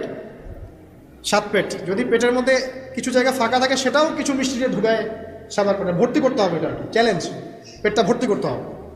আর নবী সাল্লাল্লাহু আলাইহি ওয়াসাল্লাম খেতেন এভাবে যে পেটটাকে 3 ভাগ করতেন। 1 ভাগ খাবার খেতেন, 1 ভাগ তিনি পানীয় পান করতেন, আর 1 ভাগটা ফাঁকা রাখতেন। আপনি এভাবে খাওয়া শুরু করেন, দেখবেন আপনি ফিজিক্যালি ফিট ফিল করছেন এবং আপনি ক্লান্ত হচ্ছেন কম, অলসতা কম আসছে কাজে, আপনি এনথুজিয়াজম পাবেন ইনশাআল্লাহ। তো খাবারের ব্যাপারটা সতর্ক থাকে। আর এই যুগে খাবারের মধ্যে প্রচুর ভেজাল আছে। চেষ্টা করতে হবে ম্যানুফ্যাকচার্ড খাবারগুলো বাদ দিয়ে হোমমেড যে ফুডগুলো আছে, হোমমেড ফুড মানে বাসায় যেগুলো আমরা তৈরি করি, ফ্রেশ হাইজেনিক ফুডগুলো খাওয়ার চেষ্টা করতে হবে। স্পেশালি বাচ্চাদের ব্যাপারে সতর্ক থাকতে হবে।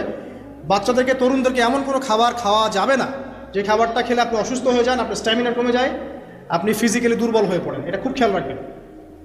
খাবার, এই যে আপনারা যে গ্রামাঞ্চলে থাকেন, আপনারা সৌভাগ্যবান একদিক থেকে যে আপনারা ফ্রেশ খাবার উৎপন্ন করে খেতে পারেন। শেষ জামানায় খাবারের মধ্যে খুব ভেজাল আসবে, এটা বিভিন্ন হাদিস দিয়ে মেলানো যায়, আমি ওদিকে যাচ্ছি না।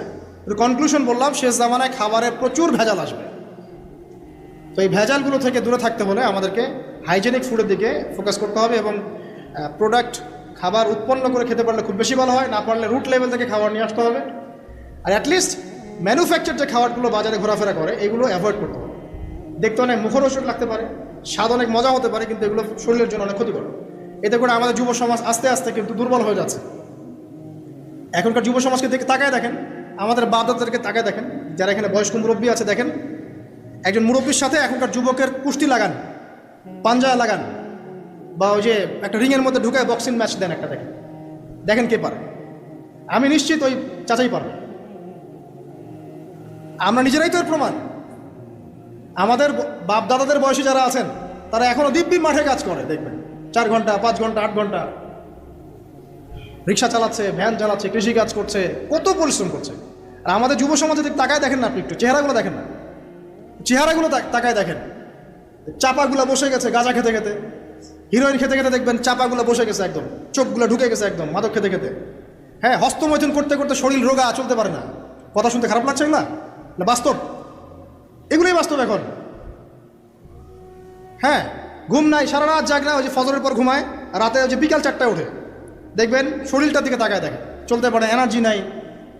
একটা ক্রিকেট ম্যাচে লাগায় দেন, ও দেখবেন 2-4 ওভার ব্যাটিং করে শেষ। কোন কাজ করতে পারবে? ওই মাঠের বাইরে থেকে বলতে পারবে যে আর এই খেলতে পারে না, ও অমুক খেলতে পারে না, তমুক খেলতে পারে না। ওকে লাগাই দেন না, ব্যাটটা ধরে লাগাই দেন, দেখবেন ও কয়টা পিটাইতে পারবে। জিম করে না, ফিজিক্যালি এক্সারসাইজগুলো করে না, স্কিল নাই। আগেকার মানুষ অনেক স্কিল ছিল, তারা ঘরের কাজ পারতো, সাঁতার পারতো, তারা মার্শাল আর্ট পারতো, কৃষিকাজ পারতো, অন্যান্য বিভিন্ন সেক্টরে তারা কিন্তু মানে মাল্টি প্রতিভার অধিকারী ছিল। স্কিল কম, দেখবেন একদিকে ফোকাস করা। এগুলো কিভাবে হলো আসলে? এগুলো তো একদিনে হয়নি।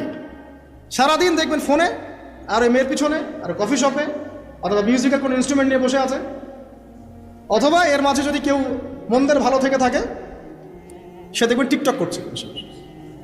এইগুলাই এখনকার পুরুষদের মধ্যে, এই ইয়াং জেনারেশনের মধ্যে ওই শৌর্য বীর্য গায়রতটা পাওয়া যায় না। দেখবেন গায়রত একটা ব্যাপার আছে, গায়রত শৌর্য বীর্য এটা নাই। এর অন্যতম একটা কারণ এটাও, এখানে খাদ্যাভ্যাসেরও একটা ব্যাপার আছে। ফিজিক্যালি তারা ফিট না। তো আল্লাহ পাক এই বিষয়গুলো আমাদের বোঝার তৌফিক দান করুন। সব কিছু রিলেটেড। আপনাকে যদি একজন প্রোডাক্টিভ মুসলিম হতে হয়, শারীরিকভাবে আপনাকে ফিট থাকতে হবে, মেন্টালি ফিট থাকতে হবে, আপনাকে মানসিকভাবে শক্ত থাকতে হবে, চ্যালেঞ্জ নেওয়ার ক্ষমতা থাকতে হবে, অহেতুক সময় নষ্ট করা যাবে না। যে কাজ ফাহেসা, দুনিয়াবি কাজ, পরকালের কোনো স্বার্থ নাই, ওখানে সময় নষ্ট করা যাবে না। ঠান্ডা মাথায় প্ল্যান করতে হবে যে আমি আমার জীবনে কি করতে চাই, কার পরে আমি কি করব, কার পরে কি করব, আমার প্ল্যান থাকতে হবে। রেজাল্ট খারাপ হয়েছে, হতাশ হয়ে আত্মহত্যা করবেন কি জন্য? কি এমন হয়েছে আপনার জীবনে?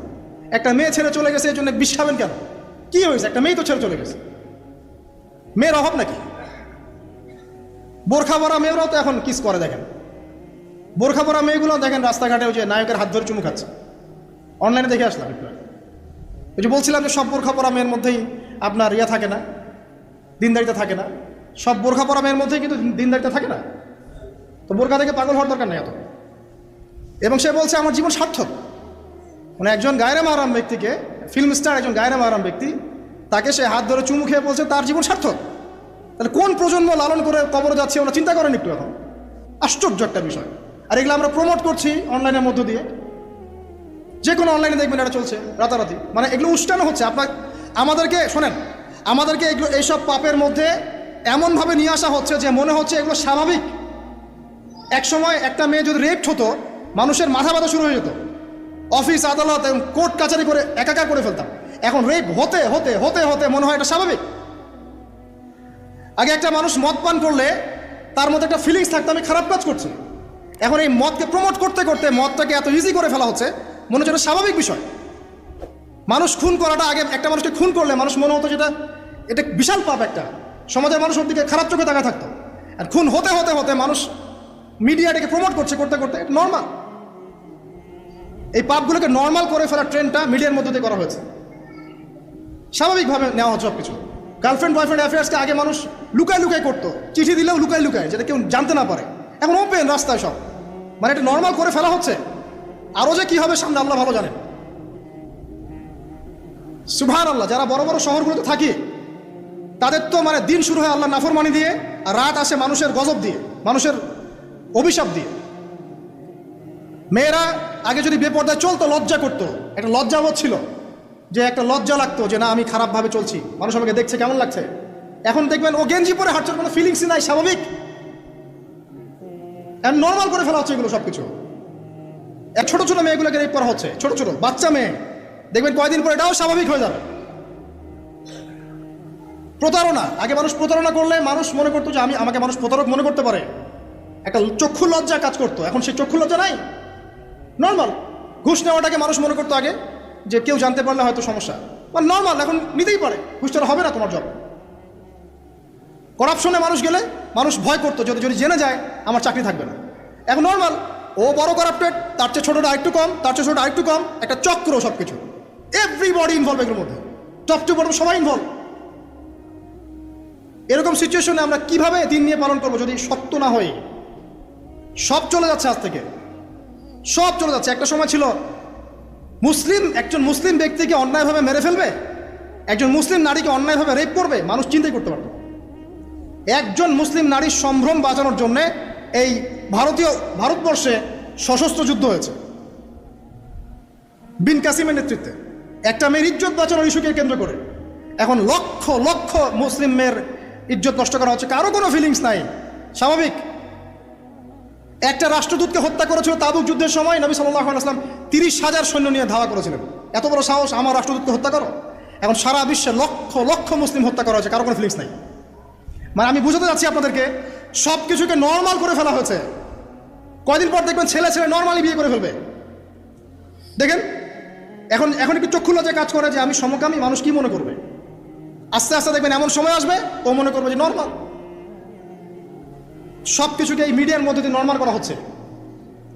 এসব মিডিয়াগুলো ইউজ করা থেকেও দূরে থাকা উচিত। আল্লাহ পাক আমাদেরকে হেফাজত করুন, আমিন। আসুন, ফজরের সালাতের কথা বলছিলাম, আমি অনেক দূরে চলে গেছি। জাস্ট পড়েন, ফজরের নামাজ পড়েন, সময়টা কাজে লাগান। আমি বলছি সময়গুলোকে কাজে লাগান। ফজরের পর খাওয়া দাওয়া করবেন, রাসূলের সুন্নাহ মতো খান, ইবাদত হবে ইনশাআল্লাহ। এরপরে আপনি কিছুটা সময় এক্সারসাইজ করেন, খেলেন, মাঠে গিয়ে খেলেন, কোনো সমস্যা নাই। ওই টিকটক চালানোর চাইতে, পর্ন দেখার চাইতে মাঠে গিয়ে খেলেন। মাঠে ফুটবল খেলেন আধা ঘন্টা, বা ক্রিকেট খেলেন, বা এমন কোনো খেলা খেলেন যে খেলাটাতে আপনার শারীরিক কসরত হচ্ছে, তাও খেলেন। অথবা এগুলোতে সুযোগ না থাকলে আপনি চলে যান জিমে গিয়ে জিম করেন, ফিজিক্যালি কাজ করেন। অথবা মাঠে গিয়ে আপনার বাবাকে সাহায্য করেন, আপনার বাবা যে গেছে মাঠে তাকে সাহায্য করেন। আল্লাহ পাক আমাদেরকে তৌফিক এনায়েত করুন, আমিন। ফিজিক্যালি ফিট থাকার চেষ্টা করা হোক। এরপরে আসেন, সকাল 10টার দিকে যখন চলে আসবো আমরা, তখন আমরা চেষ্টা করবো 2 রাকাত চাশতের নামাজ পড়ার জন্য, বা সলাতুদ দুহা যেটাকে বলা হয়। সলাতুদ দুহা যে ব্যক্তি পড়বে তার রিজিকে আল্লাহর পক্ষ থেকে বরকত নেমে আসবে ইনশাআল্লাহ। এরপর কি করবেন? এরপর আমরা হয় কেউ যাব স্কুলে, কেউ কলেজে, কেউ হয়তো অফিসে, কেউ ব্যবসায়। আর আমরা এখন সবাই আমাদের এক কর্মক্ষেত্রে যাব। যারা শিক্ষাক্ষেত্রে যাব স্টুডেন্ট হিসেবে, তারা চেষ্টা করব কি, আমরা চেষ্টা করব যে আমরা যে জ্ঞানটা অর্জন করছি এই জ্ঞানটাকে যেন ইসলামের কল্যাণে কাজে লাগাতে পারি। আপনি জেনারেল লাইনেই পড়েন আর মাদ্রাসা লাইনেই পড়েন, একই নসিহত। আর যারা মাদ্রাসা লাইনে পড়বেন, সকালবেলা উঠে মাদ্রাসায় যাবেন, তারা নিঃসন্দেহে আল্লাহর বাছাইকৃত বান্দা, সৌভাগ্যবান বান্দা। তাদের উচিত হবে না দিনের জ্ঞানটাকে দুনিয়ার জন্য ব্যয় করা। তাদের উপর বেশি দায়িত্ব বর্তাবে যে তারা যেন দিনের জ্ঞানটাকে দিয়ে আল্লাহর জমিনে দিনটার প্রচার এবং প্রসার ঘটায়। আল্লাহ পাক তাদেরকে কবুল করুন, আমরা দোয়া করি। তো পড়াশোনা করতে যারা যাব আমরা এই চিন্তা করে যাব, যারা পড়াতে যাব তারাও চিন্তা করবো যে এমন কিছু শেখাবো যেটা শিখলে আমার স্টুডেন্টের পরকালটা টিকবে, দুনিয়াতেও কল্যাণ হবে, পরকালটাও টিকবে ইনশাআল্লাহ। জেনারেল নলেজগুলো খুব ইম্পর্টেন্ট। ইসলামিক নলেজগুলোর সাথে সাথে আমাদেরকে অবশ্যই ইংরেজি বলেন, সায়েন্স বলেন, এই যে আপনার ম্যাথামেটিক্স বলেন, পলিটিক্যাল সায়েন্স বলেন, জিও পলিটিক্স বলেন, ইকোনমিক্স বলেন, মেডিকেল সায়েন্স বলেন বা ইঞ্জিনিয়ারিং বলেন, এগুলো পড়তে হবে, জানতে হবে। না জানলে আমরা কি করব? আমরা কিন্তু বহির্বিশ্ব থেকে ছিটকায় চলে আসবো, আমরা কিন্তু ওদেরকে চ্যালেঞ্জ করতে পারবো না। তো এই জন্য কোরআন সুন্নাহর জ্ঞানের সাথে এই জ্ঞানগুলোও লাগবে। অতএব যে যেখানে পড়াশোনা করছেন অনেস্টির সাথে পড়াশোনা করেন, আপনার জ্ঞানটাকে ইসলামের কল্যাণে কাজে লাগানোর চেষ্টা করবেন ইনশাআল্লাহ। এটা গেল এডুকেশন সেক্টর। যারা আমরা ব্যবসায় যাব, রাতে তাহাজ্জুদ পড়েছি, ফজর জামাতে পড়েছি, ইশরাক পড়েছি, এখন কি ব্যবসায় গিয়ে মাপে কম দিব? ওখানে ইবাদত নাই, ওখানে ব্যবসায় মাপে কম দেওয়া যাবে না। ওখানে গিয়ে কি আমি মাল মজুত করব? ওখানে গিয়ে কি আমি মালের মধ্যে পণ্যে ভেজাল দিব, মিশাবো? একজন সৎ এবং অনেস্ট ব্যবসায়ী, নবীজি বলছেন সাল্লাল্লাহু আলাইহি ওয়াসাল্লাম, একজন সৎ এবং অনেস্ট ব্যবসায়ী কিয়ামতের মাঠে নবীদের সাথে থাকবে ইনশাআল্লাহ। আর যারা মাপে ভেজাল দিবে, পণ্যে ভেজাল দিবে, অন্যকে ঠকাবে, নবীজি বলছেন মান ওয়াশানা ফালাইসা মিন্না, যে ব্যক্তি মানুষের সাথে ধোঁকাবাজি করে, প্রতারণা করে, মাপে কম দেয়, ঠকায়, মজুত করে, জনগণকে কষ্ট দেয়, গভর্নমেন্টকে চাপে ফেলে, এরা আমাদের উম্মতের অন্তর্ভুক্ত। অতএব ব্যবসা করলেই যে পার পেয়ে যাবে এমন নয়। ব্যবসা করতে হবে করার মতো আমানতদারিতার সাথে। অবশ্যই মাপ ঠিক রাখতে হবে, মজুতদারি করা যাবে না, আমাদের পণ্যে ভেজাল মিক্স করা যাবে না, কৃত্রিম সংকট তৈরি করা যাবে না। এগুলো যদি করেন তাহলে আপনার নাম যেমন উম্মতে মুহাম্মাদি থেকে কাটা পড়ে যায়, দুনিয়াতে আল্লাহর পক্ষ থেকে দুইটা আযাব আসে। এক হচ্ছে ওই জনগণের মধ্যে, ওই জনসমষ্টির মধ্যে দুর্ভিক্ষ নেমে আসতে পারে এবং বৃষ্টিপাত বন্ধ হয়ে যেতে পারে। আরেকটা হচ্ছে ওই জনগণের উপরে জালেম শাসককে আল্লাহ পাক চাপিয়ে দিবেন। এটা আযাব কাদের কারণে আসলো? এক শ্রেণীর ব্যবসায়ীর কারণে আসলো। কিছু কিছু মানুষের ফলে সারা নেশন সাফার করে। যেমন এই যে যারা দেখবেন অনলাইন অফলাইনের মধ্যে অশ্লীলতা ছড়িয়ে বেড়াচ্ছে, নোংরামি, ফাহেসা, বেপরদামি এগুলো ছড়িয়ে বেড়াচ্ছে, এদের কারণে সমাজের মধ্যে এমন সব রোগ ব্যাধি আসবে যেগুলো আগে আমরা নামও শুনি নাই। এটা হাদিস। যারা মুসলিম সমাজের মধ্যে মানে বাদ্যযন্ত্রকে হালাল মনে করে নিবে, মদকে হালাল মনে করে নিবে, জেনাকে হালাল মনে করে নিবে, এইসব মানুষদের কারণে ভূমি ধসের আযাব আসবে এবং আকৃতি পরিবর্তনের আযাব আসবে। শেষ জামানার হাদিসগুলো পড়ে দেখেন। তো এখানে পাপ করছে এক শ্রেণীর মানুষ, ফলাফল ভোগ করছে সবাই। সো যারা ভালো মানুষ তাদের উচিত হবে এগুলোকে প্রোটেক্ট করা, ডিফেন্ড করা। আর আমাদের কাছে এরাই রকস্টার, যারা মুসলিম সমাজের মধ্যে বেপরদামি, অশ্লীলতা, ফাহেসা এগুলো ছড়িয়ে দিচ্ছে, যে না এরা আমাদের আইডল। এখন ওদের পোস্টার বাসায় লাগিয়ে রাখে, ওদের সাথে একবার দেখা করতে পারলে জীবন সার্থক হয়ে যায়। আল্লাহর কাছে ওদের কী দাম আছে যতক্ষণ না তওবা করে ফিরে আসছে? একজন ভ্যান চালক, একজন ইমানদার ভ্যান চালক, রিক্সা চালক যে 5 ওয়াক্ত নামাজ পড়ে, সে আল্লাহর কাছে ওর চেয়ে অনেক বেশি সম্মানিত। ওই ভ্যান চালকের কাছে কি অটোগ্রাফ নেন আপনি? ওই রিক্সাওয়ালার কাছে কি অটোগ্রাফ নেন? এইসব এই হ্যামিলনের বাসিওয়ালার পিছনে না গিয়ে এরা যুব সমাজকে টেনে নিয়ে যাচ্ছে অশ্লীলতার দিকে, ফাহেসা কাজের দিকে, বেফাস কাজ, কোনো পরকালীন কোনো স্বার্থ নাই। বিনোদনের নামে, সংস্কৃতির নামে এরা মানুষকে দিকে টেনে নিয়ে যাচ্ছে। আর আমাদের যুব সমাজ, তোমাদেরকে আমি আইডল দেখাবো ইনশাল্লাহ পরের লেকচারগুলোতে। খালিদ বিন ওয়ালিদ তোমার আইডল, আলী ইবনে আবি তালিব তোমাদের আইডল, মুহাম্মদ সাল্লাল্লাহু আলাইহি ওয়াসাল্লাম তোমার আইডল, ইমাম হুসাইন তোমার আইডল, মোহাম্মদ বিন কাসিম তোমার আইডল, তারেক বিন জিয়াদ তোমার আইডল, ওমর ইবনে খাত্তাব তোমার আইডল। আইডল খুঁজে পাও না তোমরা জীবনে আইডল খুঁজে পাও না? কাকে ফলো করবা? একজনের নাম বলবো, একজন অনলি। মুহাম্মদ সাল্লাল্লাহু আলাইহি ওয়াসাল্লামের পরে একজনের নাম যদি বলতে বলেন আমাকে, আলী রাদিয়াল্লাহু আনহুর জীবনী পড়ো যাও, আলী ইবনে আবি তালিব রাদিয়াল্লাহু আনহুর জীবনী পড়ো যাও, গিয়ে দেখো তোমার আইডল এখানে বসে আছে, লুকিয়ে আছে। তাদের মধ্যে ছিল ব্যক্তিত্ব, শৌর্যবীর্য, আনুগত্য, জ্ঞান, প্রজ্ঞা, দিন প্রতিষ্ঠার তামান্না, জিহাদ, এবং তারা বদর, উহুদ, খন্দক, খায়বার করেছেন। শেষ পর্যায়ে যখন তাদেরকে মৃত্যুবরণ করতে হয়েছে, তখনও তাদেরকে সামন থেকে কেউ আক্রমণ করতে পারে নাই, পিছন থেকে আক্রমণ করতে হয়েছে। বীরদেরকে কেউ সামন থেকে মারতে পারে না, পিছন থেকে মারতে পারে। আইডল খুঁজে পাও না তোমরা? মেসি তোমার আইডল, নেইমার তোমার আইডল, ওই যে বলিউড হলিউডের নায়ক নায়িকা তোমাদের আইডল, সুবহানাল্লাহ, বাংলাদেশের নায়ক নায়িকা তোমাদের আইডল। যারা জীবনে কত পাপ করেছে তারা নিজেরাই জানে, ওদের বিবেকই ভালো করে জানে যে ওরা কত পাপ করেছে। তোমাকে বাইরের চাকচিক্য দেখে মনে হচ্ছে খুব সুন্দর সুশ্রী, ভিতরের কলিজাটা এদের কুৎসিত কালো। আলেম ওলামার কাছে এসে পড়ে থাকো, যারা বড় বড় ওলামায়ে কেরাম তাদের কাছে এসে পড়ে থাকো, তারা তোমাদেরকে পথ দেখাবে ইনশাআল্লাহ। আল্লাহ পাক বোঝার তৌফিক দান করুন। আমি আর লম্বা করছি না, শেষ করে দিচ্ছি ইনশাআল্লাহ। লেখাপড়া এবং ওয়ার্কের বিষয়গুলো বলছিলাম যে আমরা যারা লেখাপড়া করব, প্রফিটিক লাইফস্টাইল করতে হলে এবং প্রোডাক্টিভ মুসলিম হতে হলে লেখাপড়াটা করতে হবে আল্লাহ সন্তুষ্টির জন্যে। চাকরি বাকরি, ব্যবসা বাণিজ্য যাই করি, কৃষিকাজ, সব কিছুর উদ্দেশ্য হবে কি? আল্লাহ সন্তুষ্টি অর্জন করে এবং ওই ক্ষেত্রে সৎ থাকা, কাউকে না ঠকানো, মাপে কম না দেওয়া, দুর্নীতি না করা, ঘুষ না নেওয়া। তাহলে আপনার জীবনের প্রত্যেকটা কাজই কি হবে? ইবাদত হিসেবে গণ্য হবে ইনশাআল্লাহ তাআলা। শেষ করার আগে আমরা জোহরের ওয়াক্তে চলে আসছি। আপনি আপনার জব সেকশনে কাজ করছেন, নামাজের ওয়াক্ত হলো, নামাজ পড়ে নেবেন। আচ্ছা, নামাজের আগে আপনি 4 রাকাত সুন্নত পড়বেন, শেষে 2 রাকাত। চেষ্টা করবেন দিনে 12 রাকাত সুন্নত পড়ার জন্য। ফজরের আগে 2, জোহরের আগে 4, পরে 2, 6 আর 2 8, মাগরিবের পরে 2, এশার পরে 2। এই যে মোট 12 রাকাত সুন্নাত যে ব্যক্তি নিয়মিত পড়বে, জান্নাতে আল্লাহ পাক তার জন্য একটা ঘর নির্মাণ করবেন ইনশাআল্লাহ তাআলা। প্রতিদিন একটা ঘর, প্রতিদিন একটা করে ঘর আপনি পেতে পারেন মাত্র 12 রাকাত নফল বা সুন্নাত আদায় করার মধ্য দিয়ে। জোহরের ওয়াক্ত চলে আসলো, আমরা যেখানেই থাকি, স্কুলে বা কলেজ, ইউনিভার্সিটিতে বা চাকরি ক্ষেত্রে, নামাজটা পড়ে নেব ইনশাআল্লাহ।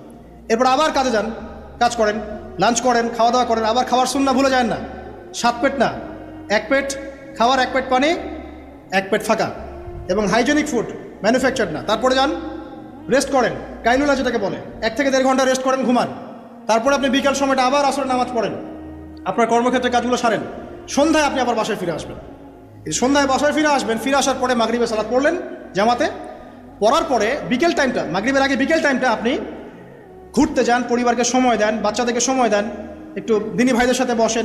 ওই সময় যদি কোনো হালাকা অ্যারেঞ্জ করা যায়, মসজিদ ভিত্তিক তালিমে বসেন, 2টা হাদিস পড়েন, কোরআন দার্স নেন, বা অনলাইনে কোনো লেকচার শুনেন, বা বই পড়েন, কিছু একটা করেন। আর পরিবারকে সময় দেন। পরিবারকে সময় দেওয়ার পর মাগরিবের ওয়াক্ত হয়ে যাওয়ার পরে, মাগরিবের নামাজ শেষ, ফজরের পর আপনি যে আমলগুলো করেছেন মাগরিবের পর, সেই আমলগুলো আবার করতে হবে, সেম কাজ। এভাবে করতে করতে দেখবেন 1 ঘন্টা চলে গেল। বাসায় গিয়ে আপনি পরিবারকে সময় দেন, আপনার অফিসের কাজ, হোমওয়ার্ক, স্কুলের কাজ, ইউনিভার্সিটির কাজ, এগুলো শেষ করেন। শেষ করার পরে আপনি রাতের খাবার খেয়ে নেন, খেয়ে নিয়ে আবার চলে আসেন মসজিদে, এশার নামাজ পড়েন, পড়ে বাসায় গিয়ে জাস্ট ঘুম, আর দেখা দেখি নাই। তখন আপনি আবার দেখবেন ফজর ওই 4টা 3টে উঠতে পারবেন, তাহাজ্জুদ পড়তে পারবেন, ফজর পড়তে পারবেন, আবার আপনার দিনটা লম্বা হবে ইনশাআল্লাহ। এভাবে 1 দিন 2 দিন না, সপ্তাহে 7 দিন, মাসে 30 দিন, বছরে 365 দিন যখন এই প্রজন্ম কাটাতে পারবে, আমরা কাটাতে পারবো, তখন আমাদের মুখে মানাবে দিন ইসলাম প্রতিষ্ঠার কথা। তার আগে আমাদের মুখে এসব কথা মানায় না। এখন আমাদের মুখে এসব কথা এখন মানাচ্ছে না, কারণ আমরা তো আমলই করছি না। আমাদের ঈমান আকীদা ঠিক নাই, আমাদের প্রফেটিক লাইফস্টাইলই তো নাই, নবী সাল্লাল্লাহু আলাইহি ওয়াসাল্লামের মতো লাইফস্টাইলই তো নাই আমাদের। তাহলে আমাদের দ্বারা কেমন করে দিনের পতাকা আল্লাহর জমিনে প্রতিষ্ঠিত হবে বলেন তো দেখি? এভাবে যখন একটা উম্মাহ গড়ে উঠবে, খুবই ডিফিকাল্ট, এটা কিন্তু অনেক বড় চ্যালেঞ্জ। আমি এটাই সবচেয়ে বিগ টাস্ক এখন, যে এই আমরা যারা আছি, আমাদের ইয়াং তরুণ প্রজন্ম, আমাদের মা বোন, বাচ্চা কাচ্চা এবং আমাদের বৃদ্ধ, সবাই মিলে যখন এইভাবে মুভ করবে, তখন দেখবেন একটা জাতি সকাল থেকেই সজাগ, সকাল থেকেই জাতি সজাগ। যেমন একটা চমৎকার একটা আইন করা হয়েছে না, রাত 8টায় সব বন্ধ, খুবই ভালো। কেউ অ্যাপ্রিসিয়েট করুক না করুক, আমি শুরুতেই বলেছি আলহামদুলিল্লাহ, খুব ভালো। অ্যাটলিস্ট এখন 10টায় ঘুমাতে পারবে, তারপরেও দেখবেন 3টার আগে ঘুমাচ্ছে না। কিন্তু আপনি মদিনায় গিয়ে দেখবেন ফজরের পর থেকেই সব কিছু লাইভ, স্কুল, কলেজ, দোকানপাট, অফিস, সব ওপেন। কারণ আমাদের উম্মত, এই উম্মতের জন্য ফজরের পরের সময়টাতেই বরকত রাখা হয়েছে। যে সময়টা আমরা পাই না, আমাদের সকাল হয় 11টায়, আমাদের সকাল হয় 10টায়, কর্মক্ষেত্র শুরু হয় 10টায়। এই জন্য সকাল ওই যে 5টা থেকে 10টা, এই বরকতটা আমরা পাই না। এভাবে যদি আমরা নিয়মিত 24 ঘন্টা কাটাতে পারি, ওই যে আয়াতটা প্রথমে বলেছি, ওয়ামা খালাকতুল জিন্না ওয়াল ইনসা ইল্লা লিয়াবুদুন, আমি জিন এবং মানুষকে শুধুমাত্র আমার ইবাদত করার জন্যই সৃষ্টি করেছি। এই আয়াতটার হক আদায় হবে ইনশাআল্লাহ। ব্যক্তি জীবন সুন্দর হবে ইনশাআল্লাহ, আমাদের পরিবারগুলো সুন্দর হবে ইনশাআল্লাহ, আমাদের যুব সমাজ একটা গতি পাবে, হ্যাঁ, এবং তারা প্র্যাকটিক্যাল বাস্তব বিষয়গুলোকে নিয়ে ব্যস্ত থাকবে, অবাস্তব অলিক জিনিসগুলোর পিছনে ছুটবে না। আমাদের সমাজটা সুন্দর হবে ইনশাআল্লাহ। আস্তে আস্তে দেখবেন উম্মার একটা বড় অংশ ইনশাআল্লাহ আযজা ওয়া জাল আগামী দিনগুলোতে দিনকে এগিয়ে নেওয়ার জন্য এবং দিনকে আল্লাহর জমিনে প্রতিষ্ঠার জন্যে শক্তি, মেধা, মনন, তাদের এনথুজিয়াজম সব কিছু আল্লাহর সন্তুষ্টির জন্য ঢেলে দেওয়ার প্রয়াস পাবে ইনশাআল্লাহ।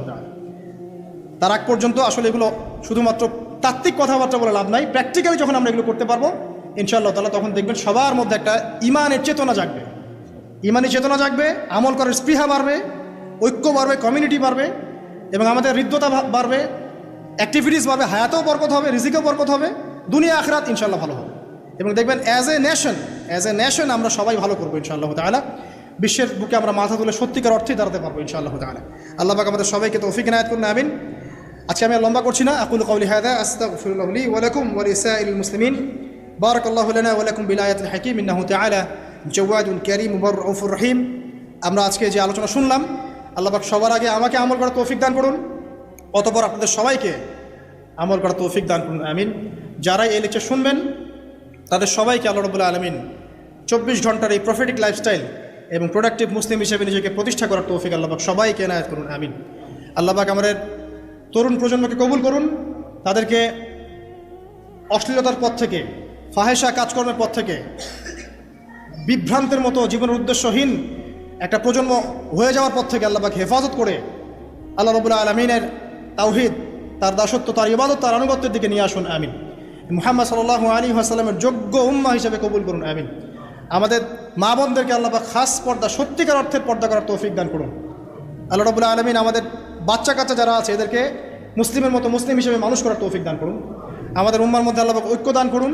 একে অপরের হিংসা, বিদ্বেষ, গীবত, তহমত, কাদা ছড়াছড়ি যে অপসংস্কৃতি, এখান থেকে আল্লাহ পাক আমাদেরকে হেফাজত করুন, আমিন। পরিশেষে আমরা বলবো যে আল্লাহ পাক যাকে যেখানে দায়িত্ব দিয়েছেন সবাইকে সেখানেই দায়িত্ব সঠিকভাবে পালন করার তৌফিক ইনায়াত করুন, এবং আগামী দিনগুলোতে ইসলামের বিজয়ে আমাদেরকে ব্যক্তি, পরিবার, সমাজ এবং রাষ্ট্রীয় পর্যায় থেকে ভূমিকা রাখার তৌফিক দান করুন, আমিন। সুবহানাকা আল্লাহুম্মা বিহামদিক আশহাদু আল্লা ইলাহা ইল্লা আনতা আস্তাগফিরুকা ওয়া আতুবু ইলাইক। আসসালামু আলাইকুম ওয়া রাহমাতুল্লাহি ওয়া বারাকাতুহু।